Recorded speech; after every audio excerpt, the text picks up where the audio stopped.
गणपति स्वरूप रहस्य पार्ट 2। इस भाग में उजागर होंगे गणेश जी के अगले 8 चमत्कारी स्वरूप, जिनमें छिपे हैं भक्ति, ज्ञान और जीवन परिवर्तन के रहस्य। हर स्वरूप आपके जीवन में नई ऊर्जा और सौभाग्य का संचार करेगा। सिद्धिविनायक मंत्र की शक्ति अत्यंत रहस्यमयी और चमत्कारिक मानी गई है। यह मंत्र गणपति के सिद्धिविनायक स्वरूप को प्रसन्न करता है, जो समस्त विघ्नों को हर लेते हैं और कार्यों में सफलता का आशीर्वाद देते हैं। बुद्धि, धन, समृद्धि और सुख को आकर्षित करते हैं। व्यापारी, विद्यार्थी, साधक, गृहस्थ सभी इस मंत्र से लाभ प्राप्त कर सकते हैं। यह मंत्र इच्छाओं को दिशा देता है, अवरोधों को हटाता है और साधक को सफलता की ओर अग्रसर करता है। गणपति के इस स्वरूप की उपासना से दुर्भाग्य भागता है और सौभाग्य स्थिर होता है। आइए सुनते हैं इस मंत्र कोडोट। ओम श्री हरि क्ली ग्लो गौ गणपत्ये वर वरद सर्वजनम में वशमानाय स्वाहा। ओम श्री हरि क्ली ग्लो गौ गणपत्ये वर वरद सर्वजनम में वशमानाय स्वाहा। ओम श्री हरि क्ली ग्लो गौ गणपत्ये वर वरद सर्वजनम में वशमानाय स्वाहा। ओम श्री हरि क्ली ग्लो गौ गणपत्ये वर वरद सर्वजनम में वशमानाय स्वाहा। ओम श्री हरि क्ली ग्लो गौ गणपत्ये वर वरद सर्वजनम में वशमानाय स्वाहा। वक्रतुंड महाकाय श्लोक गणपति की शक्ति, सौम्यता और विघ्नहर्ता स्वरूप को दर्शाता है। यह तेज नकारात्मकता को नष्ट कर सकारात्मक ऊर्जा का संचार करता है। अंत में प्रार्थना की जाती है, हे देव, मेरे समस्त कार्यों में सदा सर्वदा विघ्नों को दूर करो। यह श्लोक केवल शब्द नहीं बल्कि शक्ति का स्रोत है। हर बार जब इसे श्रद्धा से उच्चारित किया जाता है तो साधक के चारों ओर एक दिव्य सुरक्षा कवच निर्मित हो जाता है। यह मंत्र विद्यार्थियों, कर्मयोगियों और भक्तों के लिए अद्वितीय संबल है। यह श्लोक अनादि काल से मंगलप्रद, सफलता दिलाने वाला और गणेश कृपा को प्राप्त कराने वाला माना गया है। वक्रतुंड महाकाय सूर्यकोटि समप्रभ निर्विघ्नं कुरु मे देव सर्वकार्येषु सर्वदा। वक्रतुंड महाकाय सूर्यकोटि समप्रभ निर्विघ्नं कुरु मे देव सर्वकार्येषु सर्वदा। वक्रतुंड महाकाय सूर्यकोटि समप्रभ निर्विघ्नं कुरु मे देव सर्वकार्येषु सर्वदा। वक्रतुंड महाकाय सूर्यकोटि समप्रभ निर्विघ्नं कुरु मे देव सर्वकार्येषु सर्वदा। वक्रतुंड महाकाय सूर्यकोटि समप्रभ निर्विघ्नं कुरु मे देव सर्वकार्येषु सर्वदा। गणेश जी को बुद्धिदाता क्यों कहा जाता है, इसका रहस्य वेदों, पुराणों और योग शास्त्रों में छुपा है। वे केवल विघ्नहर्ता ही नहीं बल्कि ज्ञान, विवेक और मेधा के अधिष्ठाता भी हैं। उनकी बड़ी मस्तक ज्ञान की विशालता का प्रतीक है, छोटी आंखें एकाग्रता का और बड़े कान सुनने की शक्ति का। गणेश जी ने व्यास ऋषि की महाभारत को बिना रुके लिखा था। यह सिद्ध करता है कि वे केवल लेखक नहीं अपितु महाज्ञानी भी हैं।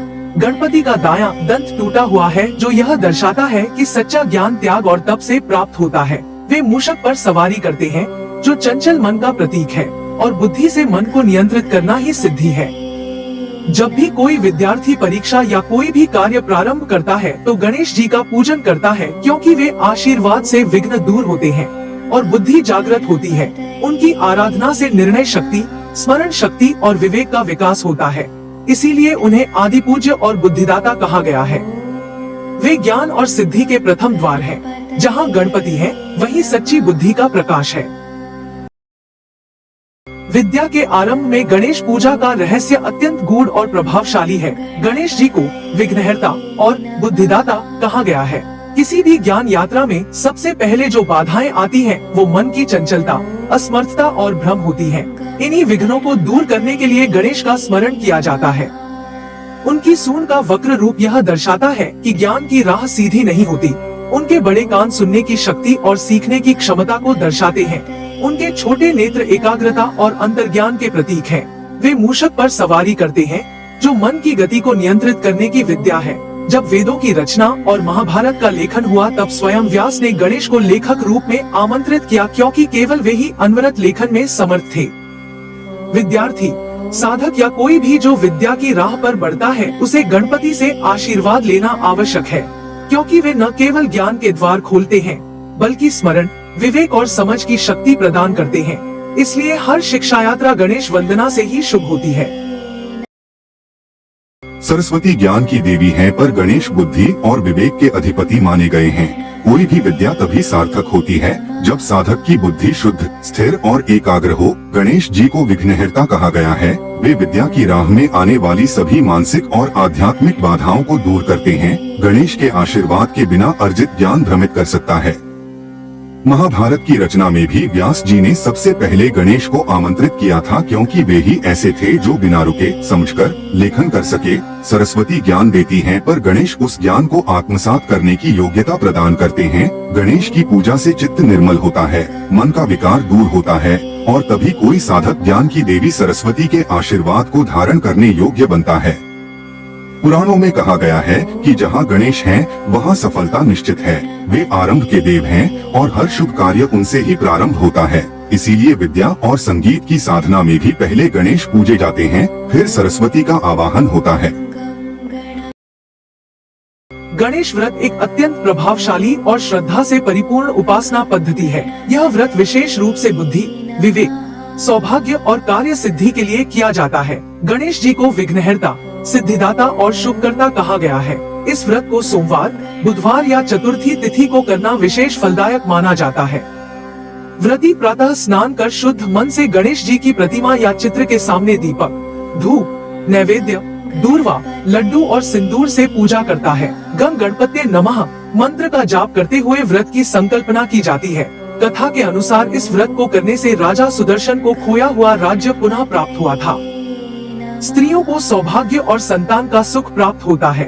विद्यार्थियों की एकाग्रता और स्मरण शक्ति बढ़ती है। व्यापारी और नौकरी पेशा लोगों को कार्य में सफलता मिलती है। विशेष रूप से संकष्टी चतुर्थी का व्रत करने से हर प्रकार के संकट दूर होते हैं। जो सच्चे भाव से गणेश व्रत करता है, उसके जीवन से विघ्न, दुख और बाधाएं दूर होकर सुख, शांति और समृद्धि का वास होता है।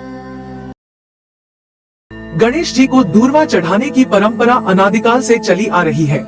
इसके पीछे गहरे आध्यात्मिक रहस्य, पौराणिक कथाएं और वैज्ञानिक संकेत छुपे हैं। दूर्वा एक त्रिदल वाली घास होती है जो त्रिगुण सत्व, रज और तम का प्रतीक मानी जाती है। यह 3 पत्तियां ब्रह्मा, विष्णु और महेश की शक्ति को भी दर्शाती हैं। गणेश जी इन तीनों शक्तियों के समन्वय से सभी विघ्नों का नाश करने वाले देव हैं। पुराणों में वर्णन आता है कि एक बार अनलासुर नामक राक्षस ने देवताओं को अत्यंत कष्ट दिया। तब गणेश जी ने उसे निगल लिया, जिससे उनका शरीर अत्यधिक गर्म हो गया।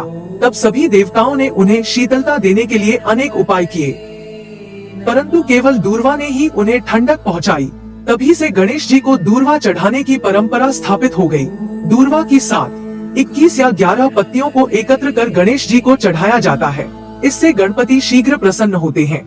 यह मन की अशांति, रोग, धनहानि, बुद्धिभ्रम और विघ्नों को दूर करती है।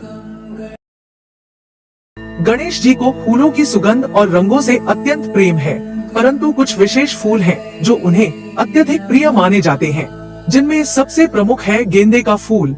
इसकी तेज गंध और पीला नारंगी रंग ऊर्जा और सकारात्मकता का प्रतीक है। इसे चढ़ाने से घर में सुख और समृद्धि आती है। गुलहड़ या गुड़हल का लाल फूल भी गणपति को अर्पित किया जाता है, जो शक्ति और समर्पण का प्रतीक है। यह रक्तवर्ण फूल बाधाओं को हरता है और इच्छाएं पूर्ण करता है। चंपा और चमेली जैसे सुगंधित फूल भी गणेश जी को अत्यंत प्रिय है। इनकी शांति देने वाली गंध ध्यान को गहरा करती है और वातावरण को पवित्र बनाती है। कृष्ण कमल और अपराजिता फूल भी विशेष अवसरों पर गणपति को चढ़ाए जाते हैं। इनसे साधक को आध्यात्मिक उन्नति प्राप्त होती है। किंवदंती के अनुसार जब देवी देवताओं ने अनलासुर से रक्षा के लिए गणेश जी का आह्वान किया, तब उन्होंने पुष्पों से पूजन कर उनकी कृपा प्राप्त की। तभी से पुष्प अर्पण का महत्व बढ़ गया।